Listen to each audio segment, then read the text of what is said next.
أعوذ بالله من الشيطان الرجيم بسم الله الرحمن الرحيم الحمد لله الصلاة والسلام على رسول الله وعلى آله وأصحابه ثم أما بعد السلام عليكم ورحمة الله وبركاته برادران و خواهران و بینندگان و شنوندگان محترم، الحمدلله که ما و شما از علم گراماتیک زبان عربی، از ادبیات عرب، از علم صرف، از کتاب صرف میر 3 درس گرفتیم.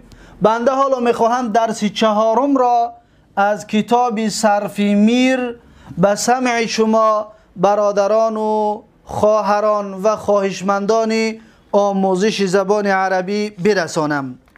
پس درس امروزه ما و شما از اینجا شروع می شود که صاحب کتاب میگوید فصلون، یعنی که از این فصل جدید، از این فصل نو درس ما و شما شروع می شود. پس درس امروزه همون به مثل درس 3 درس گذشته مشکل و قین نیست، خیلی آسان است. برای کی؟ برای همون کسانی که 22 باب صرفی را اون 22 درسی که کردگی بودیم، هر کسی که آن 22 درس را اگر خوب از خود کردگی که باشد، این درس براش بسیار آسان می شود. اما اگر آن 22 درسی 22 باب صرفی را حفظ نکرده باشد، خوب نفهمیده باشد، پس این درس براش مشکل می شود. زیرا که آن 22 درس را خلاصه اش را ما در یک درس می گوییم. 22 درسی که کردگی بودیم، حالا در انمی درس 4 صرف میر انا همون 22 باب صرفی را مختصرا کوتاهک برای شما پیشکش میگردونیم. صاحب کتاب میگوید که فصلون، فصل میگه دانسته شد که فعل ثلاثی مجرد را 3 صیغه است. یعنی چی؟ یعنی که ما و شما از آن 22 باب صرفی دانستیم که فعل های ثلاثی مجرد 3 صیغه دارد. ببینید، ثلاثی مجرد، ثلاثی مجرد همگی میگه 3 صیغه دارد. این صیغه ها کدام است؟ اکنون دقت بتید. ثلاثی مجرد میگه دانسته شد که فعل ثلاثی مجرد را 3 صیغه است. 3 صیغه دارد و بس. آن 3 صیغه چی است؟ دقت بتید. فعل و فعل و فعول همون چیزی هسته که ما و شما این را در 22 باب صرفی خوندگی بودیم. ببینید، فعل، فاعل، فاعول. اکنون این چی است؟ یعنی که معلوم شد صاحب کتاب حالا فقط فعل های ماضی ثلاثی مجرد در نظر دارد. زیرا که ما خوانده بودیم که ثلاثی مجرد همگی 6 باب می شود. این میگوید 3 تا، یعنی که فقط فعل های ماضی را در نظر دارد. فعل به مانند چی؟ نصر، ضرب، منع، اینها هم از فعل هستند. پس یک وزن. فعل به مانند چی؟ علم، حسب، فعل های ماضیش فقط این دوم. و فعول به مانند شروفه، این 3 وزن رو در نظر دارد. میگوید که دانسته شد که فعل ثلاثی مجرد رو 3 صیغه است: فعل و فعل و فعول. و این هر 3 فعل ماضی است. میگوید خودش گفته است هر 3 اینها فعل چی هستند؟ فعل ماضی. پس دقت کنید، فعل باب 1 و 2 و 3، فعل باب 4 و 6، فعول باب 5. اکنون 6 تا باب چی؟ ثلاثی مجرد. میگوید که و این هر 3 فعل ماضی است. هر 3 خیلی که ما و شما دانستیم فعل ماضی بوده است.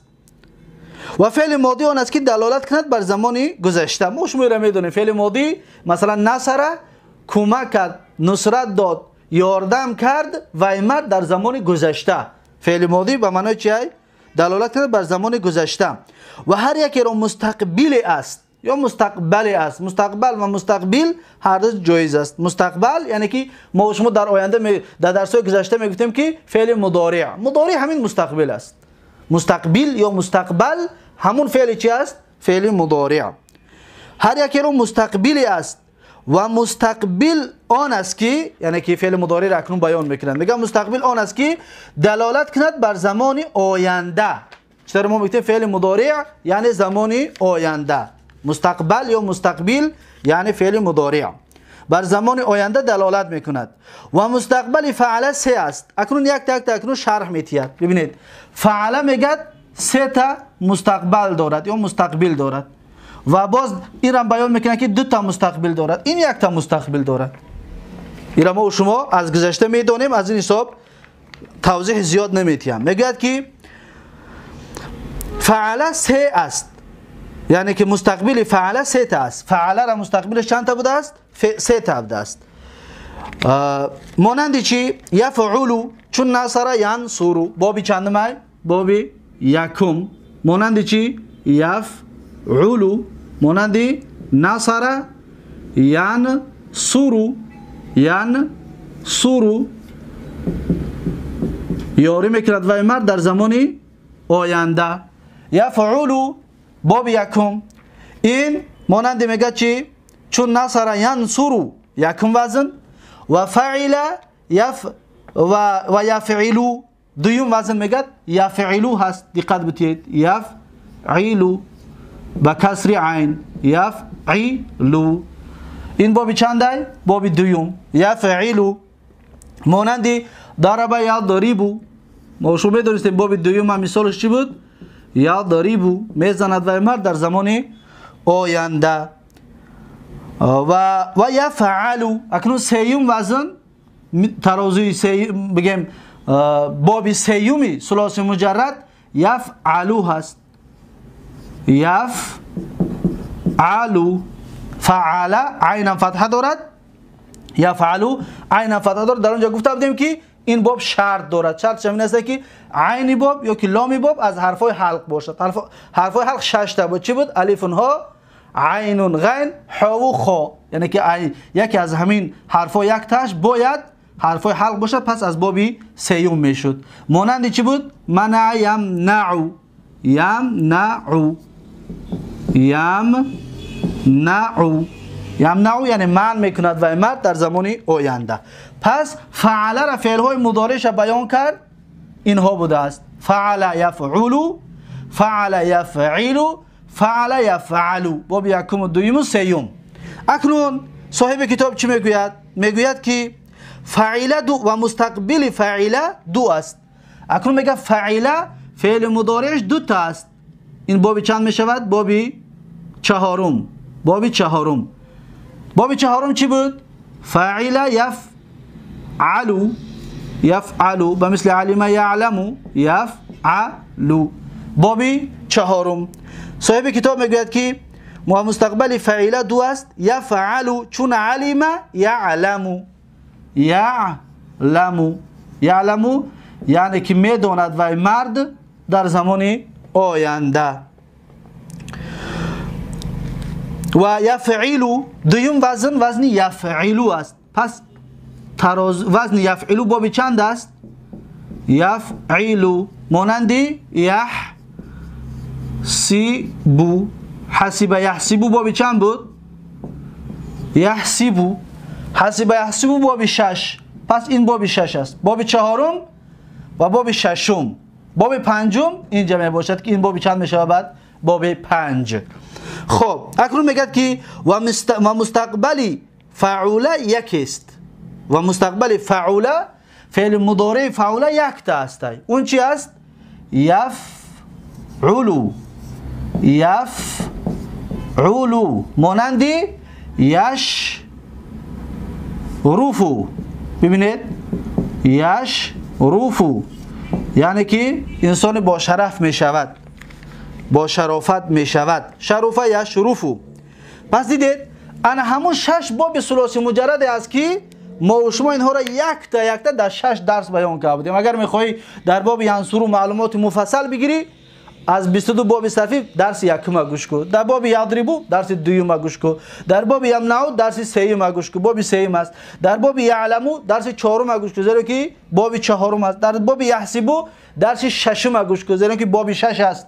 و یشرفو در باب پنجم گوش کو، درس پنجم رو، زیرا که باب چند است؟ باب پنجم است. انا همین طور اینها را ما در 6 درس بیان کرده بودیم. ببینید صاحب کتاب در چند سطر ده انا همون 6 درس ما را بیان کرد و خلاصه کرده برای ما و شما گفت. اکنون چی میگوید؟ میگوید که پس مجموع ابواب ثلاثی که ماضی و مجرد است از حروف زوائد 6 است. اکنون میگه خلاصه درس همین شد که تمام باب های ثلاثی مجرد 6 باب داشته است. 6 باب داشته است و خلاص. خلاصه درس. انا اکنون در اینجا یک چیز دیگر را بیان میکند، اصلا یگون فایده ندارد، اما صاحب کتاب که گفته است ما هم برای شما میگوییم. همین 6 باب به دو قسم تقسیم میکند. یکمش میگوید اصول، دویمش میگوید فروع. اما بیان میکنم که این یگان فایده ندارد. این در همین کتاب است و بعض دیگه جا ذکر هم نمیشود. اصول و فروع. اصول در باب اصول باب یکم را و باب دوم را داخل کرده است. گفتگی است که باب یفعلو و باب یفعلو و باب یفعلو و باب یفعلو و یفعلو، باب یکم و باب دوم و باب چهارم را داخل کرده است. یفعلو. اکنون اینها چی است؟ حالا بیانش میکنیم. در فروع باقی مانده آوردگی است. باب یفعلو یعنی که منع یمنعو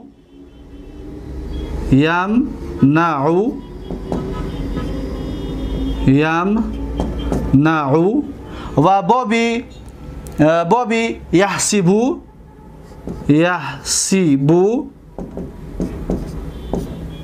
باب ششم و باب پنجم رو آورده است که یشرفو. این سه باب. این باب چند است؟ بهتر و خوبترش نام های باب را با این وزن ها بنویسیم، زیرا اینکه فهمیده شود، زیرا اینکه ما یفعلو دو تا داریم، شرفا یشرفو. از این حساب می نویسیم که در اینجا باب ینصرو، در اینجا می نویسیم باب یاد، دویم بابش باب یضربو، از باب های اصول یضربو، و سهمش می نویسیم باب یعلمو، علم یعلمو.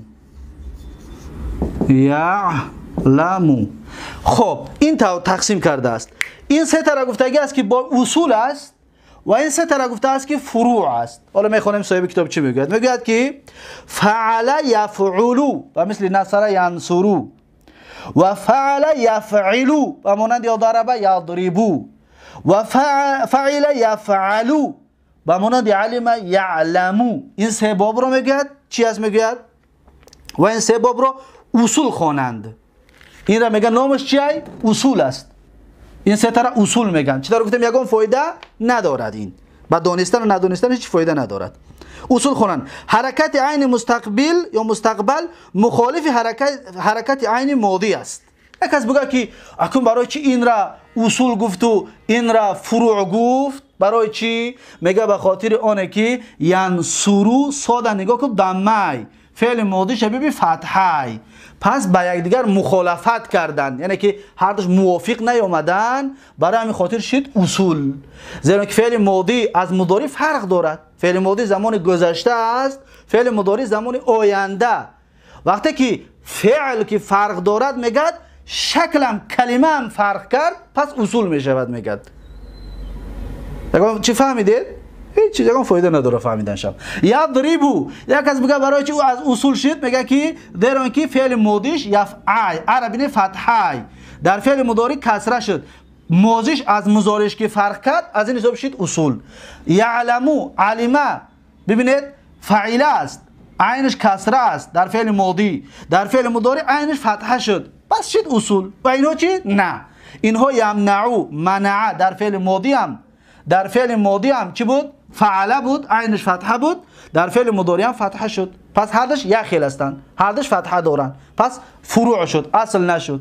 و دویم بابی یحسبو حسیبه، ببینید فعیله عین کسره است، در مضارع هم عین کسره است، یحسبو، پس این هم از فروع شد، از اصول نشد. و یفعلو، ببینید یشرفو، یفعلو عین را ببینید ضمه داره در فعل ماضی، در فعل مضارع هم ضمه دارد. پس موافق آمدن عین های باب، فقط عین نگاه کنید، عین حرکتاشونه. پس این سه تا که موافق کی آمد، از این حساب اینها را گفتن فروع، اینها را گفتن اصول. باز تکرار میکنم که این را بدونید ندونید یگان فایده ندارد، زیرا که صاحب کتاب که گفته است، من برای خاطر براتون شرح دادم و بیان کردم. اکنون میگه که فعل یفعل و فعل یفعل و فعل یفعل و این سه باب رو فروع خوانند. اکنون همین گفتگیمون باب حسب، باب منع یمنع رو، باب حسب یحسب رو، باب شرف یشرف رو، هر سه را میگه فروع میگندش. زیرا که حرکت عین مستقبل موافق حرکت عین ماضی است. برای چی بگن؟ به خاطر اینکه عین مستقبل فعل های ماضیش نگاه کنید، حرکتاشونه، فعل های مضارع حرکتاشون نگاه کنید موافقه، فقط حرکتشون، حرفاشون نه، حرکتاشون نگاه که بکنید میگه موافق کی هستن، برای هم خاطر فروع هستن. این مخالف کی است، برای هم خاطر اصول هستن اینها. پس این بود تا اینجا مقصد صاحب کتاب. پس میگذاریم به فصل نو. در فصل نو صاحب کتاب برای ما و شما چی میگوید؟ صاحب کتاب برای ما و شما بیان میکند، میگوید که فعل ثلاثی مزید فیه رو 10 باب مشهور است. دقت دادید؟ باب های ثلاثی مزید میگوید همگی 10 تا باب دارد. اکنون دقت بتید، ثلاثی مجرد 6 تا باب داشت گرفتیمش. ثلاثی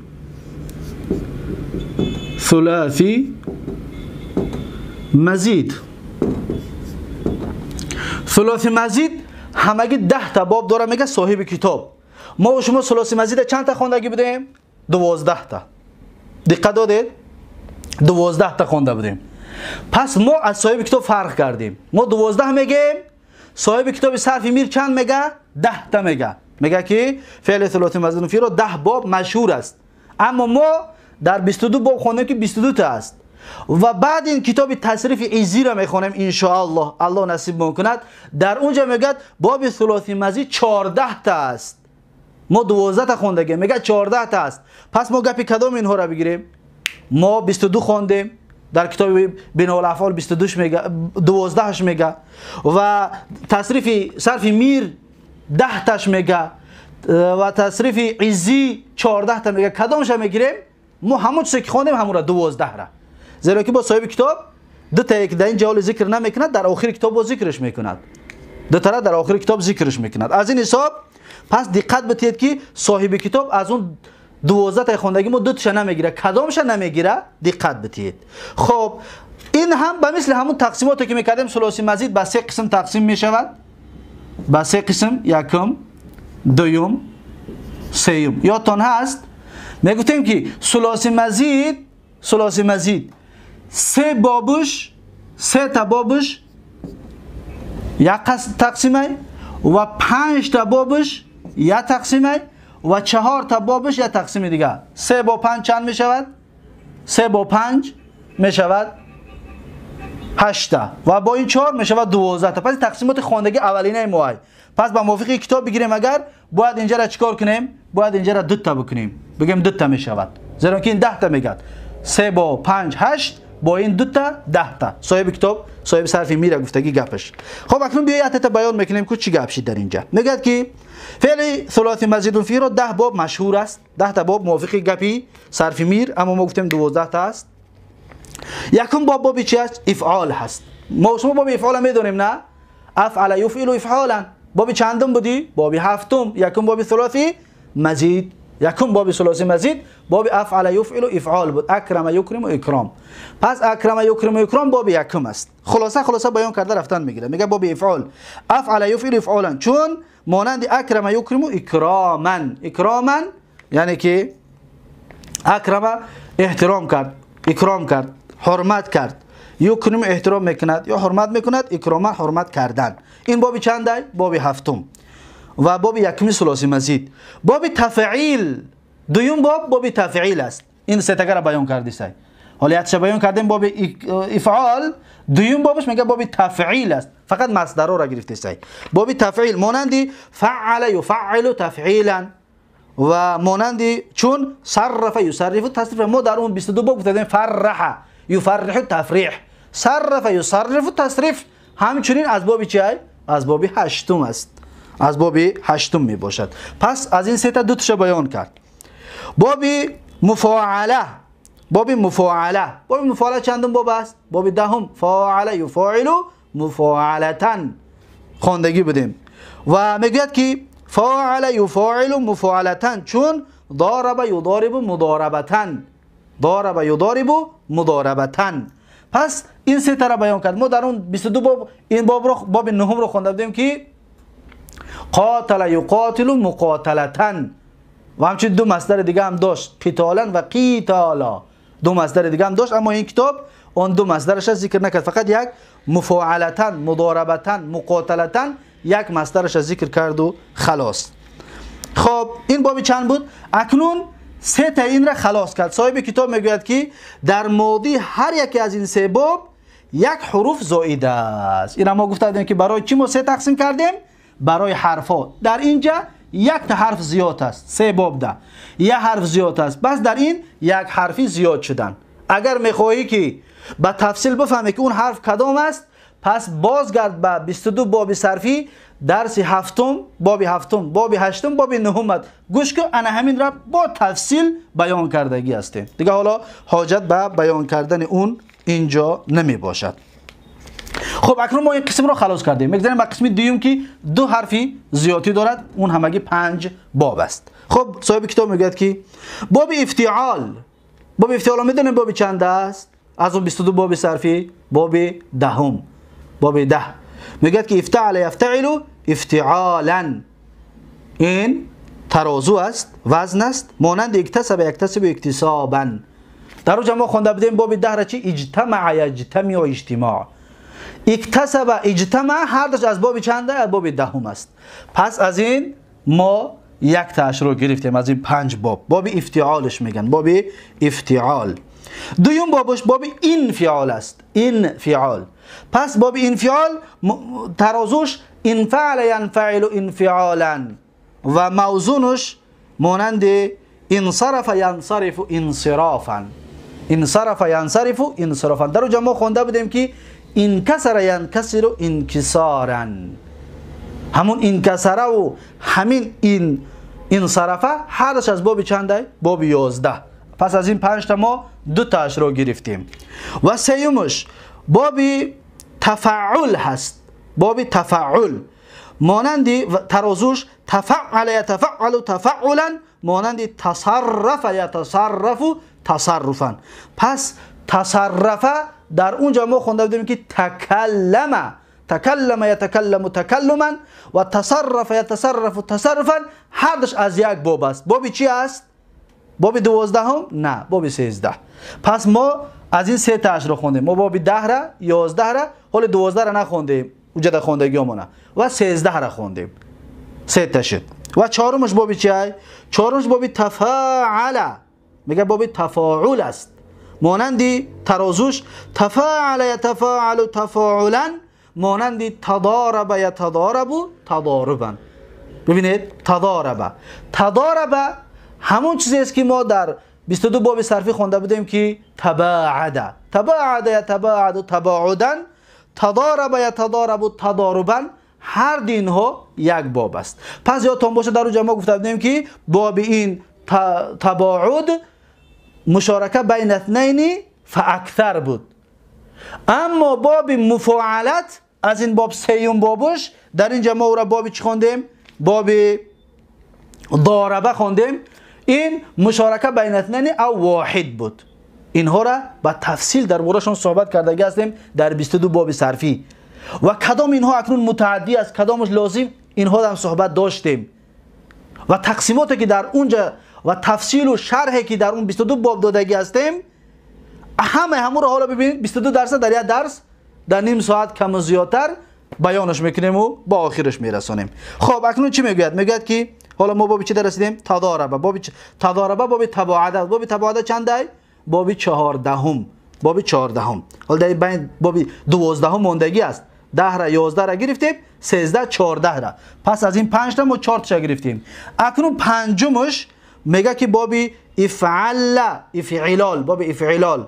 باب افعلال مانند افعل یفعل افعلالا، مانند احمر یحمر احمرارا. دقت دادید؟ احمر یحمر احمرارا. اکنون احمر باب چند است؟ باب 12. اکنون تا به حال ما در باب 14 رسیدیم. 6 تا باب ثلاثی مجرد و این 3 تا باب تا باب 9 را و این 5 تا باب تا باب چند می شود؟ با این 5 تا باب می شود باب 9 تا با 5 تا 14 تا و این 4 باب دیگر قطعی یا تا به حال 14 باب خواندیم. 14 باب خواندیم و موافق این کتاب 2 تا دیگر موافق خواندگی ما 4 باب دیگر حالی باقی موندگی است که 18 تا شود، زیرا که ثلاثی مجرد و ثلاثی مزید همگی 18 باب است. خب اکنون میگوید که در ماضی هر یکی از این 5 باب 2 حرف زائد است. اکنون میگه که در ماضی 5 تا این بابی که حالا گفتیم باب افتعل، باب انفعل، باب تفعل، باب تفاعل، باب افعل، این 5 تا باب رو میگد در اینها میگد همگی 2 حرف زائد است. چطور گفتیم 2 حرف چیه؟ حرف زیادی دارد. 3 حرفشون حرفای اصلی است و 2 حرفش حرف زائد. چطور باز تکرار میکنم اگر میخواهید که این را به تفصیل بفهمید پس درس 22 باب صرفی از درس 10 شروع کنید. 10 11 12 13 14. پس این تا درس 14 را گوش کنید، این را به تفصیل میخونید و میبینید چطور شرح و بیان و تفصیل کرده هستیم. مخصوص باب 12 را که احمره کمی کارها داشت در فعل مضارعش، در فعل ماضیش که فک ادغام میشد، در اونجا به تفصیل بیانش کردیم. باز در این کتاب در آینده اون مسئله را صحبت میکند. خب اکنون ما 2 قسم خلاص کردیم، گفتیم همگی 14 باب شد. میگذاریم به این قسمی سیوم. صاحب کتاب میگه که باب افعیلال، باب افعیلال مانندی افعال، یفعال، افعیلالا، همچون چون مانندی احمار، یحمار، احمیرارا. این باب چند است؟ باب 18. او بابی که ما در 22 باب صرفی خواندیم این باب 18 هم است. آخرین بابی ثلاثی مزید است. این اکنون در این احمار رده 3 حرف زائد است. 3 حرف زائد. یک تا دیگر صاحب کتاب میگوید و خلاص. به همین ثلاثی مزیدی که 10 تا گفته بود 10 تا خلاص می شود. خب بیایید میگوید که باب استفعال، باب استفعال، باب استفعال مانندی استفعل یستفعل استفعالا، استفعل یستفعل استفعالا مانندی استخرج یستخرج استخراجا، استخرج یستخرج استخراجا. استخرج باب چند است؟ ما و شما همچنین هم استخراج خوندگیش بودیم، باب 15. دقت دادید تا 14 را رسیده بودیم. پس در این 2 تایی که میگوید باب 15 را قطعی باب 18 میگیرد. 2 باب دیگر ماند، 2 باب دیگر از صاحب کتاب ذکر نکرد. اکنون میگوید که در ماضی هر یک از این 2 باب 3 حرف زائد است. این قسم سومی از این گفتگیمون در ماضیاشون در فعل ماضی مثلا استفعل 2 حرف زیادی دارد، 2 حرفی زائده است و 3 حرفی اصلی همگی میشود 5 حرف.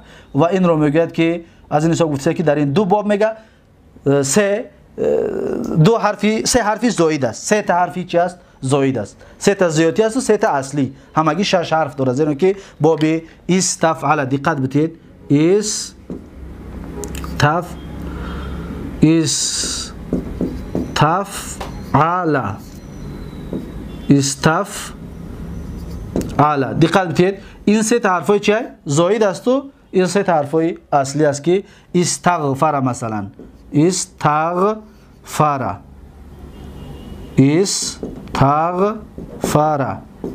استغفر. پس معلوم شد که این 3 تا زیادی بوده است، این 3 تا چی؟ اصلی. پس اصلش غفر یغفر بوده است، یعنی ببخش. غفر بخشید، یغفر میبخشد. استغفر یعنی طلبی بخشش کرد. الف و سین و ت گفتیم یکی از معناهاش طلب است که در این باب حال بعداً معناهای بابهای ثلاثی مزید را بیان میکنه که با چه معناها آمدگی هستند. خب اکنون تا اینجا صاحب کتاب گپش را بود کرد، گفت که ثلاثی مزید 10 باب است. اکنون از 22 بابی که یا 12 باب ثلاثی مزیدی که ما و شما گرفتیم، اکنون در اینجا 2 تاش را صاحب کتاب کم گفت ثلاثی مزید همگی گفت 10 باب دارد. همگی چند باب دارد؟ گفت 10 تا. پس ما خونده که 12 تا است. پس در اینجا 2 تا کم است. اون 2 تا کدام است؟ هر کسی که بیابد اون 2 تا، یکمش باب 16 دومش باب 17 است رقمش. اما وزن و موزونش چی است؟ افعوعل. افعوعل مانند چی؟ اعشاء شبه. اعشاء شبه باب چند است؟ باب 16. اعشاء شبه یعشاء شبه اعشی شبن. داریم همچون کار دارد. اعشاء واو بود، برای چی اعشی یاش کردیم؟ پس درس 16 را از 22 باب صرفی گوش به انداز با تفصیل دربارش صحبت کردگی هستیم اگر فراموش کردگی باشید. دوم بابی که صاحب کتاب نگرفتش اون بابی اجلوذ افعول هست. افعول مانند چی؟ این وزن بود. موزونش چیه؟ اجلوذ یجلوذ اجلوذن. بابی چنده؟ بابی 17. پس صاحب کتاب از اون باب های خواندگی ما 2 تا را در اینجا ذکر نکرد، لیکن در آخر کتاب ذکرش میکند. بعد در آخر کتاب میاردش، اما در اینجا نیاورد. در اینجا فقط ثلاثی مزید که همگی 10 باب دارد مشهورش. ببین کلمه مشهور را ذکر کرد. برای چی؟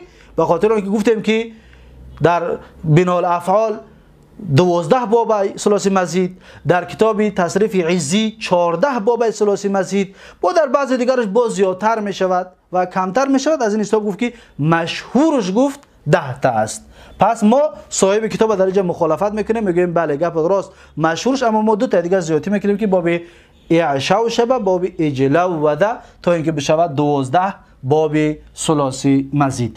پس تا به حال خواندگی ما چند تا شد؟ تا به حال خواندگی ما 18 باب شد، زیرا اینکه 6 باب ثلاثی مجرد، 12 باب ثلاثی مزید. 6 با 12 چند میشود؟ 18 باب. پس این با آخر رسید، ثلاثی ها با آخر رسید. پس بیایید میگذاریم به رباعی، با فعل هایی که رباعی هستند. پس کلمه ثلاثی و رباعی را در بدون به تفصیل بیان کردگی که بدیم، از این حساب به معناهاشون دیگر توجه نکرده ایستادیم، زیرا اینکه کسی که از اول درس با ما بود پس میداند که ثلاثی مجرد چی و مزید چی و این تقسیمات رو همچنین به تفصیل میداند. اکنون فصل نو در رسیدیم. در فصل نو صاحب کتاب میگوید که ماضی فعل رباعی مجرد رو یک بناست. اکنون اینجا رباعی مجرد رو بله ثلاثی نو بلکه چی؟ رباعی مجرد. رباعی مجرد چند بنا دارد؟ 1 تا دارد خلاص. 1 وزن دارد. اون بابی چی هست؟ ترازوش فعل 2 تا لام و مانند چی؟ دحرجه. پس دحرجه بابی چند است؟ از 22 بابی خواندگی ما باب 19. باب 19 هست. صاحب کتاب اکنون بیان میکند، میگه که فعل ماضی ماضی فعل رباعی مجرد را 1 بناست، 1 وزن دارد خلاص. ثلاثی مجرد 6 تا وزن دارد، ثلاثی مزید 12 تا خوانده بودیم، صاحب کتاب گفت که 10 تا دارد. رباعی مجرد 1 وزن دارد خلاص. این مشهور و معلوم است، 1 وزن دارد. مانندی چنان که مذکور شد. چطوره که میگه ذکرش کرده بودیم. در اول کتاب گفته بود که فعل به 2 قسم می شود. فعل در مثال آورده بود، یضربو، ضربه و دحرجه را مثال آورده بود که همون را در نظر دارد. در همونجا میگه بیان شدگی بود که فعل به 2 قسم تقسیم می شود. یعنی که ما گفتیم که حتی مثال های شیخ برای ما علم میتید. ضربه را آورد، دحرجه را برای چی آورد؟ نگفت که ضربه و قتله. ضربه و دحرجه گفت برای چی؟ به خاطر اینکه ضربه ثلاثی است و دحرجه رباعی است. گفته در همون زمانش در یکم درس همین صرف میر بیان کردگی بودیم. برای خاطر گفت که چنان که مذکور شد، پیشکی بیانش کرده بودم میگه با مثال قطعی، اما اینطور واضح نگفته بود. و مستقبل اون نیز یکی است. اگه میگه فعل مضارعش، هر وقت ما مستقبل میگیم شما دایتون بیره فعل مضارع را در نظر دارد. فعل مضارعی دحرجه میگه 1 تا است، همچنین یک تا می باشد. مانند چی؟ مانند فعلل یفعلل فعللتن و فعلالا. ببینید فعلل یفعلل فعللتن و فعلالا این چی است؟ ترازو است. اکنون موزونش دحرجه. دحرج یدحرج دحرجتن و دحراج. صاحب کتاب همچنین میگوید چون دحرج یدحرج دحرجتن و دحراجا. اکنون این فقط رباعی چی بود؟ مجرد. میگذاریم بر رباعی مزید. رباعی مزید، رباعی مزید یادتان باشد ما رباعی مزید را همچنین تقسیم کرده بودیم به دو قسم. یادتان هست گفته بودیم رباعی مزید به دو قسم تقسیم میشه. چطوری که ثلاثی مزید به سه قسم تقسیم میشد، رباعی مزید به دو قسم تقسیم میشود. اگر یادتان باشد پس این تکرار. و مزید فیه وی میگوید و مزید فیه وی را سه باب است. اکنون مزید فیه رباعی مجرد رباعی را میگد سه وزن دارد. دقت بتید سه وزن است میگد، سه بنا هست، سه باب هست. یکمش باب تفعلل هست. باب چی است؟ تفعلل، مانند تفعلل یتفعلل تفعللا. پس ما اینجا ما گفتیم رباعی مزید به سه قسم به دو قسم تقسیم می شود. یک بابش از این است و دو باب دیگرش چی است؟ از این است. این یک باب دارد. اکنون از این یک باب چی است خودش صاحب کتاب بیان میکنه. میگوید که تفعلل یتفعلل تفعللا، چون تدحرج یتدحرج تدحرجا. ببینید تدحرج، همین دحرجه را در اولش یک تمون. از این حساب ما میگیم تدحرجه که گفتیم از باب رباعی مجرد نیست، از رباعی مزید است و به یک حرف زیادی دارد. یک باب از ثلاثی مزید، از رباعی مزید یک حرف چی دارد؟ زیادی دارد که اون باب تدحرج یتدحرج تدحرجا هست. خب اکنون میگوید که در ماضی این باب یک حرف زاید است. چطور گفتیم که در این یک باب یک حرف زیادی دارد که حرفی چیه؟ ت، تدحرج. اکنون میگذاریم در این دو تایی باقی مانده اش. این باب چند شد اکنون؟ باب 20. تدحرج یتدحرج تدحرجا باب 20 است. خب میگوید که باب افعلال، باب افعلال مانندی ترازویش افعلل یفعلل افعلالا، مانند موزونش یعنی احرنجم یحرنجم احرنجاما. دقت دادید؟ احرنجم یحرنجم احرنجاما. پس از این باب یک تاش رو گرفتیم، از این دو باب یک تاش رو گرفتیم که احرنجم دو حرفی چی دارد؟ زیادی دارد. رن الف قطعی نون زیادی است، اصلش حرجم یحرجم حرجمتن از باب رباعی مجرد است. پس احرنجمه که گفتیم باب چند می شود؟ باب 21 از 22 باب صرفی. خب آخرین باب باب افعلال.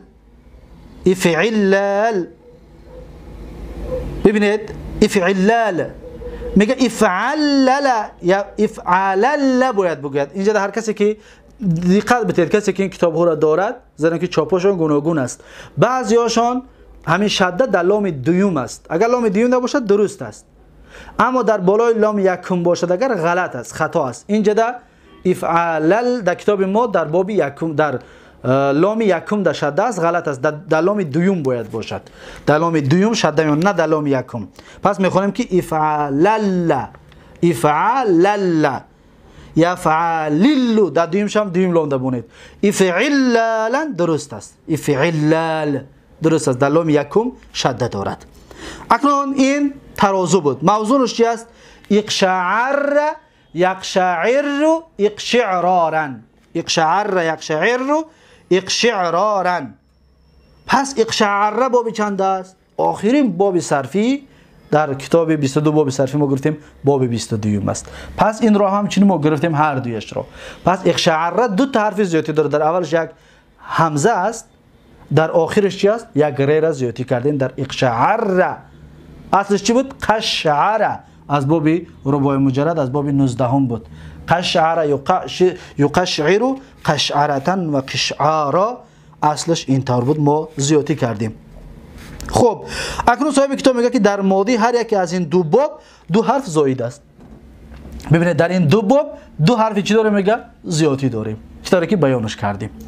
اکنون 22 باب صرفی را ببینید خلاص کرد در چند دقیقه، 30 دقیقه یا 30 چند دقیقه ده ما 22 درس خلاص کردیم.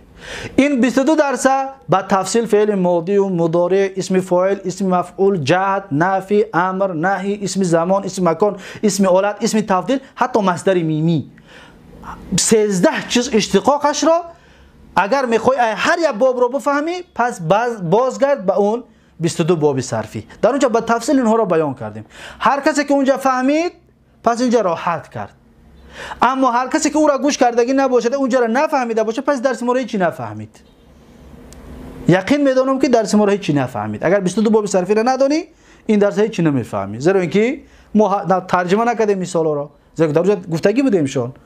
و نگفتیم متعدیه یا لازم. زیرا که در اونجا گفتیم اگر میخوای که این 22 باب بدونی کدام باب متعدیه کدام باب لازم پس اونجا برو. 22 باب صرفی را گوش کن. اگر میخوای که 22 باب بدونیش کدامش برای مطاوعه هست پس اونجا برو. بابهای مطاوعه را ما گفته بودیم. و کدام بابش برای مبالغه است بابهای مبالغه فعل لازم همچنین در اونجا گفتگی بودیم ما. و بابا را تقسیم کرده بودیم.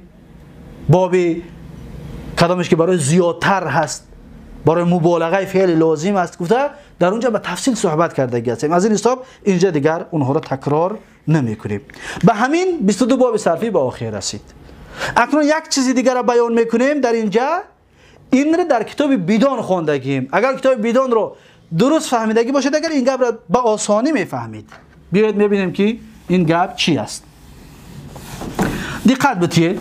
میگوید که صاحب کتاب که فصل میگه اسم بر دو گونه است. ببینید اسم میگه بر دو قسم تقسیم میشود. اسم بر دو گونه است. اسم بر دو گونه است.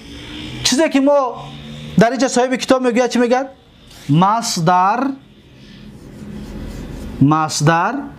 در اینجا میگه غیر مصدر.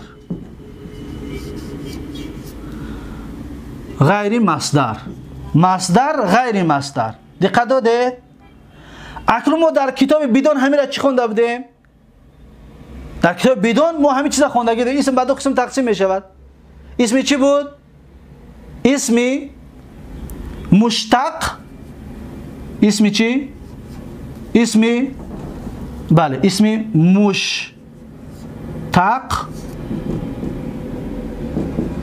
مشتق و دویمش اسمی چی بود؟ اسمی جامد. دقت داده؟ همون گپ است. اینجا در مشتق مصدر گفت در اینجا جامده که ما در بیدان خوندیم غیر مصدرش گفت. خلاص همون گپی در بیدان خوندگی مون است. میگه که اسم بر دو گونه است مصدر و غیر مصدر. اکنون نگاه کنید مصدر آن است که هم مشتق را گفته بودیم که در بیدان خوندگی بودیم. مصدر آن است یا مشتق آن است که از وجه چیز اشتقاق کرده شود. در هم گفتگی بودیم همین گپه. و در آخر معنای فارسی وی دال و نون یا تا و نون باشد. دال و نون یا تا و نون هست در آخری معنای فارسیش. مانندی الضرب زدن. ببینید الضرب ضرب فارسی می نویسنش که زدن. اینطور زدن. قتل چی؟ ببینید القتل کشتن. دقت بتید کشتن. اکنون میگه که مصدر آن است که از وجه اشتقاق کرده شود. یکم شرط مصدر یا مشتق دو شرط دارد. دو شرط. یکم شرطش است که از یکون چیز گرفته می شود. مانندی در همجا گفتگی بودیم علم یا که ضرب زدن علم پس از اینها گرفته می شود. مثلا علم یعلم عالم معلوم مثلا لم یعلم اعلم. خلاصه 12 چیزی که اشتقاق میکنن از او گرفته می شود. و در دویم شرط دویمش در آخر معنای فارسی وی دال و نون. دقت بتید در اینجا چی است؟ دال و نون. دال و نون در ترجمهش هست زدن دال و نون. و یا تا و نون. ببینید تا و نون مانند چی؟ کشتن. ت و نون کشتن. پس در ترجمهش میگن این دو حرف میبینی. این یک علامت برای شناختن. چون الضرب زدن القتل کشتن. اکنون در اینجا من میخواهم که یک فایده دیگر هم براتون بیان کنم. مثلا یک آدم بیاد بگوید که برادرم وقتی تو میگی در آخرش دال و نون باشد مثلا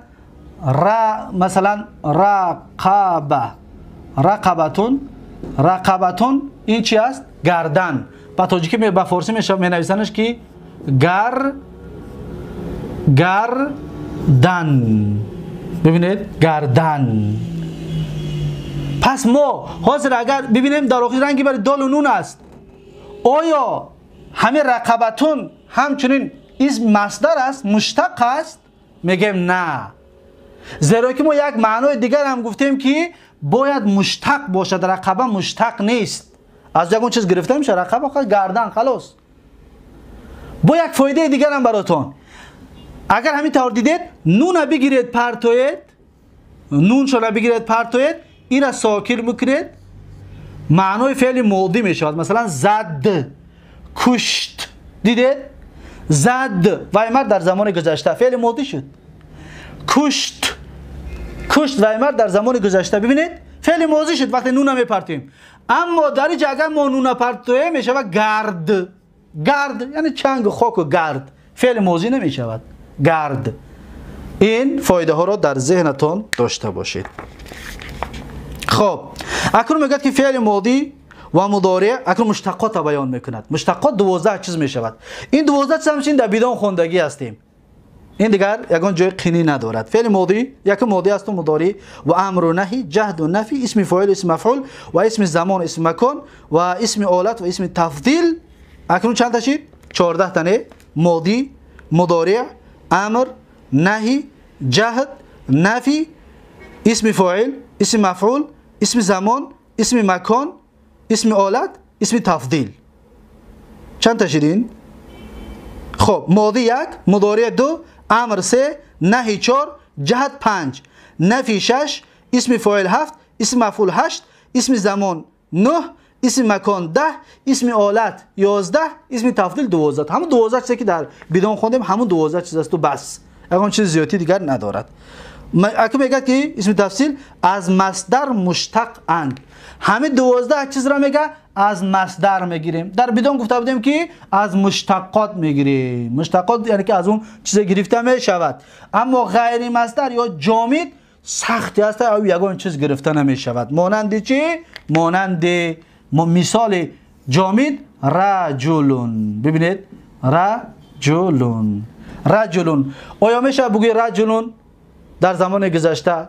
رجل یعنی مرد در زمان گذشته، مرد در زمان آینده میشود؟ نه نمیشود. لیکن الضرب زدن این اسم مشتق مصدر مثالش است، قتل کشتن. اما این را میشود بگوی که زد و مرد در زمان گذشته، در زمان آینده زننده، یعنی میشود. یا قتل کش و مرد در زمان گذشته، در زمان آینده کشت، یعنی زمان. ببینید میشود، از یک چیز گرفته میشود. اما از رجل یا که مثلا مثال دیگه در بدون خوانده بودیم که فرسون، اسب. آیا فرس یگان چیز گرفته میشود؟ اسب میشود که بگو اسب در زمان گذشته، اسب در زمان آینده؟ نه نمیشود. پس اینها غیر مصدر هستند یا که جامد به اصطلاح بدون و مصدر است اینهاش، و مشتق به اصطلاحی که در بدون ما و شما خوانده بودیم. پس ببینید کتاب بدون هم هر کسی که اگر بهتر و خوبتر و حفظ کرده باشه، فهمیده باشه، پس این درس دیگه براش آسانک می شود.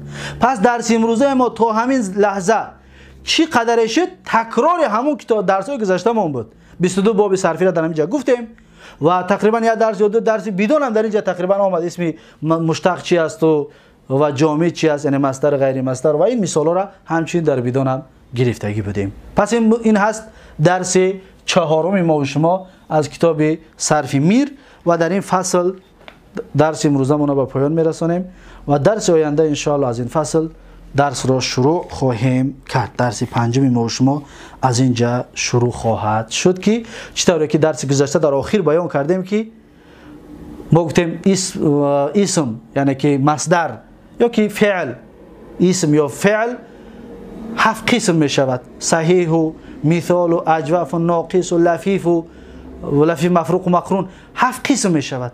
انا اکنون یک تا انا همین را بیان می کند. از 6 تا کتاب، از 6 باب ثلاثی مجرد ای صحیح می آید، ای مثال ای چند باب می آید، ای مضاعف ای چند باب می آید و ای لفیف از چند باب می آید، لفیف مقرون، لفیف مفروق. انا اکنون دیگر فایده های این 7 قسم اگر حفظ کردگی که باشید، فایده هاش در درس آینده و درس های بعدش ان شاء الله فایده هاش هم میفهمید چی فایده بوده است.